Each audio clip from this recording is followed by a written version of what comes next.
Livro de Gênesis, capítulo 27 e capítulo 28. Certo dia, quando Isaque era velho e estava ficando cego, chamou Esaú, seu filho mais velho. Meu filho, Esaú respondeu, aqui estou. Isaque disse, estou velho e não sei quando vou morrer. Pegue suas armas, o arco e as flechas, e vá ao campo caçar um animal para mim.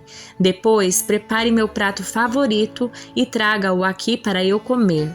Então pronunciarei a bênção que pertence a você, meu filho mais velho, antes de eu morrer. Rebeca, porém, ouviu o que Isaque tinha dito a seu filho Esaú. Quando Esaú saiu para caçar, ela disse a seu filho Jacó, ouvi seu pai dizer a Esaú, traga-me uma carne de caça e prepare-me uma refeição saborosa. Então abençoarei você na presença do Senhor antes de eu morrer. Agora, meu filho, preste atenção e faça exatamente o que lhe direi. Vá ao rebanho e traga-me 2 dos melhores cabritos. Eu os usarei para preparar o prato favorito de seu pai. Depois, leve a comida para seu pai, para que ele a coma e abençoe antes de morrer. Jacó respondeu a Rebeca, mas meu irmão Esaú é peludo, enquanto eu tenho pele lisa, e se meu pai me tocar, perceberá que eu estou tentando enganá-lo, e em vez de me abençoar, me amaldiçoará. Sua mãe, porém, respondeu, que caia sobre mim essa maldição, meu filho. Apenas faça o que eu lhe digo. Vá e traga-me os cabritos. Jacó foi e trouxe os cabritos para sua mãe.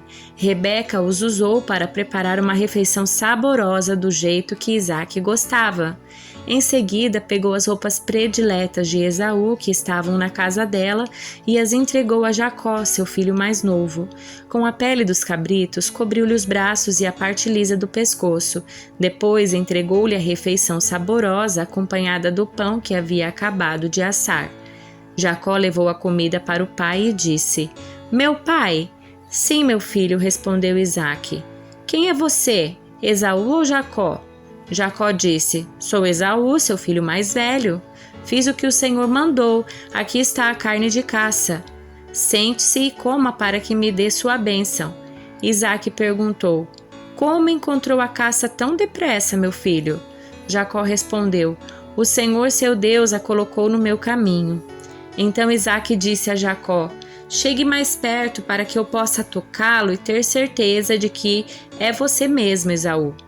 Jacó se aproximou do pai, Isaque o tocou e disse, a voz é de Jacó, mas as mãos são de Esaú. Não o reconheceu, porém as mãos de Jacó estavam peludas como as de Esaú. Assim, Isaque se preparou para abençoar Jacó. Mas você é mesmo meu filho Esaú? Perguntou ele. Sim, sou eu, respondeu Jacó. Então Isaque disse, agora, meu filho, traga-me a carne de caça. Depois que eu comer, eu lhe darei a minha bênção. Jacó trouxe a comida para o pai e Isaque comeu. Também bebeu o vinho que Jacó lhe serviu. Por fim, Isaque disse a Jacó, aproxime-se, por favor, e dê-me um beijo, meu filho. Jacó se aproximou e o beijou. Quando Isaque sentiu o cheiro das roupas, finalmente abençoou o filho. Disse, o cheiro do meu filho é como o cheiro do campo que o Senhor abençoou, do orvalho, do céu e da riqueza da terra. Deus lhe conceda fartas colheitas de cereais e vinho novo de sobra, que muitas nações o sirvam e se curvem à sua frente, que você seja senhor dos seus irmãos e os filhos de sua mãe se curvem à sua frente. Todos que o amaldiçoarem serão amaldiçoados, todos que o abençoarem serão abençoados. Assim que Isaque terminou de abençoar Jacó, e logo depois de Jacó ter saído da presença de seu pai, Esaú voltou da caçada. Preparou uma refeição saborosa, levou-a para seu pai e disse, sente-se, meu pai, e coma da minha caça para me abençoar. Isaque lhe perguntou, quem é você? Ele respondeu, sou Esaú, seu filho mais velho. Isaque começou a tremer incontrolavelmente e disse, então quem me serviu a carne de caça? Acabei de comê-la pouco antes de você chegar e abençoei quem a trouxe. Essa bênção deve permanecer. Quando Esaú ouviu as palavras do pai, soltou um forte grito amargurado e suplicou: Ah, meu pai, e eu? Abençoe-me também. Mas Isaque disse: Seu irmão esteve aqui e me enganou. Levou embora a bênção que pertencia a você. Esaú exclamou: Não é de admirar que ele se chame Jacó, pois é a segunda vez que me engana. Primeiro tomou meus direitos de filho mais velho e agora roubou minha bênção. O Senhor não guardou uma bênção sequer para mim? Isaque disse a Esaú: Fiz de Jacó o seu senhor e declarei que todos os irmãos dele o servirão. Garanti a ele fartura de cereais e vinho. O que me resta para dar a você, meu filho? Esaú suplicou: Por acaso o Senhor tem apenas uma bênção? Ah, meu pai, abençoe-me também. Então Esaú chorou em alta voz. Por fim, seu pai Isaque lhe disse: Você viverá longe das riquezas da terra e longe do orvalho do alto céu. Viverá por sua espada e servirá a seu irmão. Quando, porém, conseguir se libertar, sacudirá do pescoço esse jugo. Daquele momento em diante, Esaú passou a odiar Jacó, porque seu pai o havia abençoado. Começou a tramar: Em breve meu pai morrerá, então matarei meu irmão Jacó. Quando Rebeca soube das intenções de Esaú, mandou chamar Jacó e lhe disse: Ouça, Esaú se consola com planos para matar você. Portanto, preste atenção, meu filho. Apronte-se e fuja para a casa do meu irmão Labão, em Harã. Fique lá até que diminua a fúria do seu irmão. Quando ele se acalmar e se esquecer do que você lhe fez, mandarei buscá-lo, porque eu perderia 2 dos meus filhos no mesmo dia. Depois Rebeca disse a Isaque: Estou cansada dessas mulheres hititas que vivem aqui. Prefiro morrer a ver Jacó se casar com uma delas. Então Isaque mandou chamar Jacó, o abençoou e disse: Não se case com uma mulher cananita. Em vez disso, vá de imediato a Padã-Arã, a casa de seu avô Betuel, e case-se com uma das filhas do seu tio Labão. Que o Deus Todo-Poderoso o abençoe e lhe dê muitos filhos, e que eles se multipliquem e venham a ser muitas nações. Que Deus dê a você e a seus descendentes as bênçãos que ele prometeu a Abraão. Que você venha a possuir esta terra na qual vive agora como estrangeiro, pois Deus entregou esta terra a Abraão. Assim Isaque se despediu de Jacó, que foi a Padã-Arã morar com o seu tio Labão, irmão de Rebeca, filho de Betuel, o arameu. Esaú soube que seu pai Isaque havia abençoado Jacó e o enviado a Padã-Arã para encontrar uma esposa e que, ao abençoá-lo, tinha advertido a seu irmão: Não se case com uma mulher cananita. Também soube que Jacó havia obedecido aos pais e ido a Padã-Arã.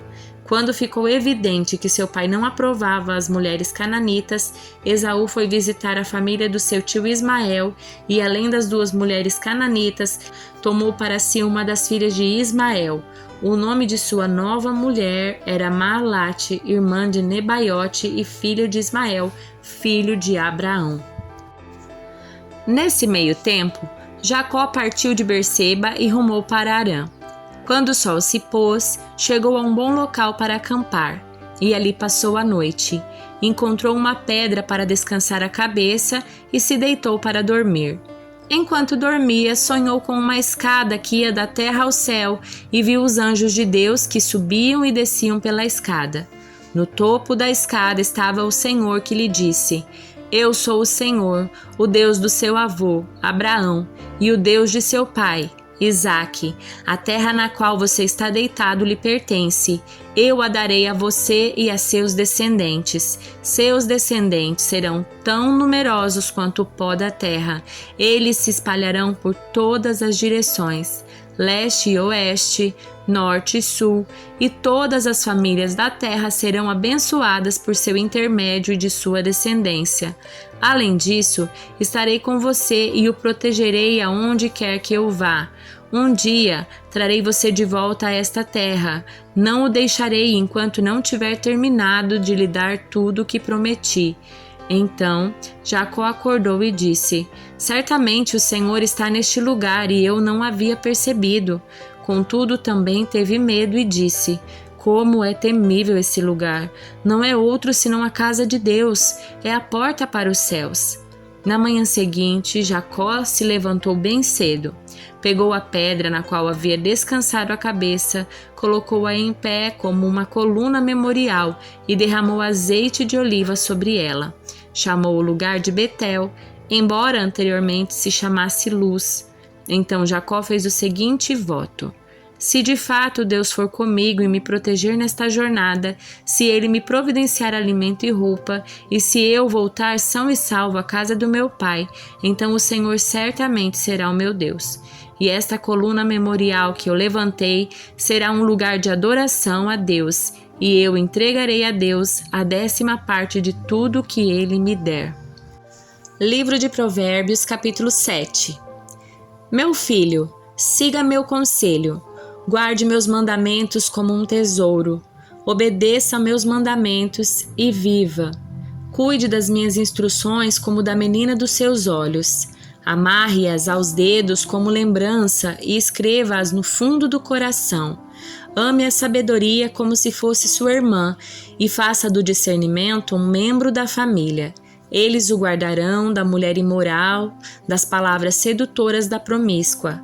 Enquanto estava à janela de minha casa e olhava pela cortina, vi alguns rapazes ingênuos e percebi um entre eles que não tinha juízo. Ele atravessava a rua perto da esquina onde morava certa mulher e caminhava em direção à casa dela.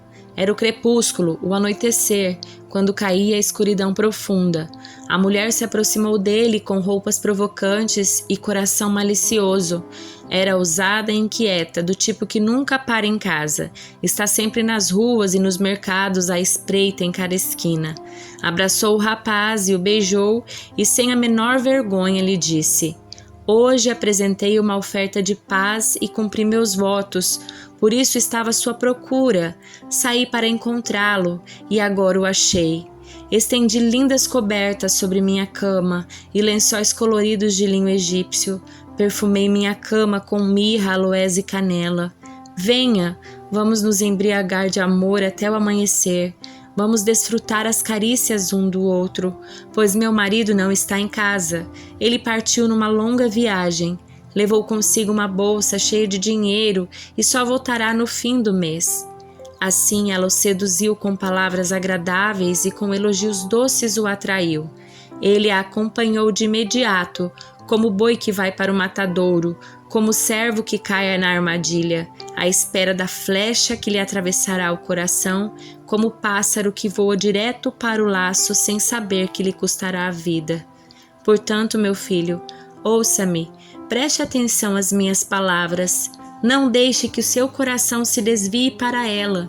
Não se perca em seus caminhos tortuosos, pois ela causou a ruína de muitos. Não são poucas as suas vítimas. Sua casa é o caminho para a sepultura. Seu quarto é a câmara da morte. Evangelho de Mateus, capítulo 14. Quando Herodes Antipas ouviu falar de Jesus, disse a seus conselheiros: deve ser João Batista que ressuscitou dos mortos, por isso ele tem poder para fazer esses milagres. Herodes havia mandado prender e encarcerar João para agradar Herodias, que era esposa de Filipe, seu irmão. João tinha dito repetidamente a Herodes: é contra a lei que o Senhor viva com ela. Herodes queria matá-lo, mas tinha medo de provocar uma revolta, pois o povo acreditava que João era profeta. Contudo, numa festa de aniversário de Herodes, a filha de Herodias dançou diante dos convidados e agradou muito o rei, e ele prometeu sob juramento que lhe daria qualquer coisa que ela pedisse. Instigada pela mãe, a moça disse: eu quero a cabeça de João Batista num prato. O rei se arrependeu do que tinha dito, mas por causa do juramento feito diante dos convidados, deu as ordens para que atendessem ao pedido. João foi decapitado na prisão e sua cabeça foi trazida num prato e entregue à moça, que levou a sua mãe. Os discípulos de João vieram, levaram seu corpo e o sepultaram. Em seguida foram a Jesus e lhe contaram o que havia acontecido. Logo que Jesus ouviu a notícia, partiu de barco para um lugar isolado a fim de ficar só. As multidões, porém, descobriram para onde ele ia e seguiram ele a pé, vinda de muitas cidades. Quando Jesus saiu do barco, viu a grande multidão e teve compaixão dela e curou os enfermos. Ao entardecer, os discípulos foram até ele e disseram: Este lugar é isolado e já está ficando tarde. Mande as multidões embora para que possam ir aos povoados e comprar comida. Não há necessidade, disse Jesus. Providenciem vocês mesmos alimentos para eles. Eles responderam: Temos apenas 5 pães e 2 peixes. Tragam para cá, disse ele. Em seguida, mandou o povo sentar-se na grama, tomou os 5 pães, os 2 peixes, olhou para o céu e os abençoou. Então partiu os pães em pedaços e os entregou a seus discípulos, que distribuíram às multidões. Todos comeram à vontade e os discípulos recolheram 12 cestos com as sobras. Os que comeram foram cerca de 5.000 homens, sem contar mulheres e crianças. Logo em seguida, Jesus insistiu com seus discípulos que voltassem ao barco e atravessassem até o outro lado do mar, enquanto ele despedia as multidões. Depois de mandá-las para casa, Jesus subiu sozinho ao monte a fim de orar. Quando anoiteceu, ele ainda estava ali sozinho. Enquanto isso, os discípulos distantes da terra firme lutavam contra as ondas, pois um vento forte havia se levantado. Por volta das 3 da madrugada, Jesus foi até eles, caminhando sobre as águas. Quando os discípulos o viram caminhando sobre as águas, ficaram aterrorizados. É um fantasma! Gritaram cheios de medo. Imediatamente, porém, Jesus lhes disse: Não tenham medo, coragem, sou eu. Então Pedro gritou: Se é realmente o Senhor, ordene que eu vá caminhando sobre as águas até onde está. Venha, respondeu Jesus. Então Pedro desceu do barco e caminhou sobre as águas em direção a Jesus. Mas quando reparou no vento forte e nas ondas, ficou aterrorizado. Começou a afundar e gritou: Senhor, salva-me! No mesmo instante, Jesus estendeu a mão e o segurou. Como é pequena a sua fé, disse ele. Por que você duvidou? Quando entraram no barco, o vento parou. Então os outros discípulos o adoraram e exclamaram: De fato, o Senhor é Filho de Deus. Depois de atravessarem o mar, chegaram a Genezaré. Quando o povo reconheceu Jesus, a notícia da sua chegada se espalhou rapidamente por toda a região e trouxeram os enfermos para que fossem curados. Suplicavam que ele deixasse os enfermos apenas tocar na borda do seu manto, e todos que o tocavam eram curados.